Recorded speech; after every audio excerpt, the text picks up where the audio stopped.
តែគ្រូការសម្រាប់ឡូវដោយប្រើប្រាស់ការចាក់ slim program ឬក៏ GLP-1 ហ្នឹងសិតតែគ្រប់គ្នាស្តែធ្វើបានឬក៏មានករណីខ្លះអាចធ្វើបានគ្រូចាតាក់ទងជាមួយនឹង slimming program នៅ clinic យើងប្រើប្រាស់ពពួក ធាតុសប្បាយនិង semaglutide អញ្ចឹងមិនមែនគ្រប់មនុស្សទូទៅទាំងអស់គឺអាចចាក់ថ្នាំនឹងបានគ្រប់គ្នាទេអញ្ចឹងជាទូទៅ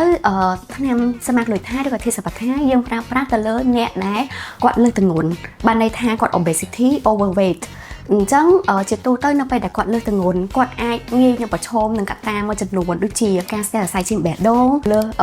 ជាតិខ្លាញ់នៅក្នុងខ្លួនការលើសឈាមឬក៏ទឹកនោមផ្អែម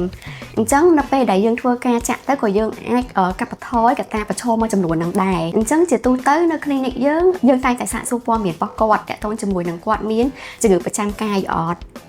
សប្តាហ៍ថ្ងៃហ្នឹងហើយក៏ដូចជាបើសិនជាគាត់អាចមានជំងឺផ្សេងទៀតដូចជាជំងឺ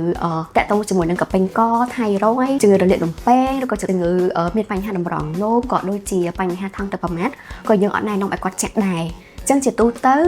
គឺអាចណែនាំឲ្យគាត់ទៅ check up សុខភាពនៅមន្ទីរពេទ្យផ្សេងហើយអាចយកលទ្ធផលមកឲ្យយើងគ្រប់គ្រូពេទ្យនៅខាង clinic យើងមើលដែរអញ្ចឹងថាគាត់អាចចាក់បានឬក៏អត់ចាអញ្ចឹងតាក់ទងជាមួយនឹងការប្រើប្រាស់ថ្នាំហ្នឹងប្រកាសជាមានផលរំខានតិចតួចហើយដូចជា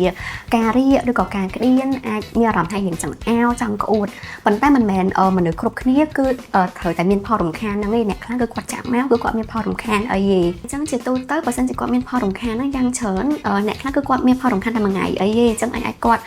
សម្រាប់ឲ្យបានច្រើនហើយអាចញ៉ាំអីក្នុងលំពេលហ្នឹងក៏បានដែរអត់អីហើយជាទូទៅបញ្ហាហ្នឹងអាចកើតឡើងនៅពេលដែលគាត់ចាក់លើកដំបូងទេអញ្ចឹងនៅពេលដែលរាងកាយគាត់រៀងអាដាប់ជាងហ្នឹងហើយគឺគាត់លែងមានបញ្ហាហ្នឹងហើយ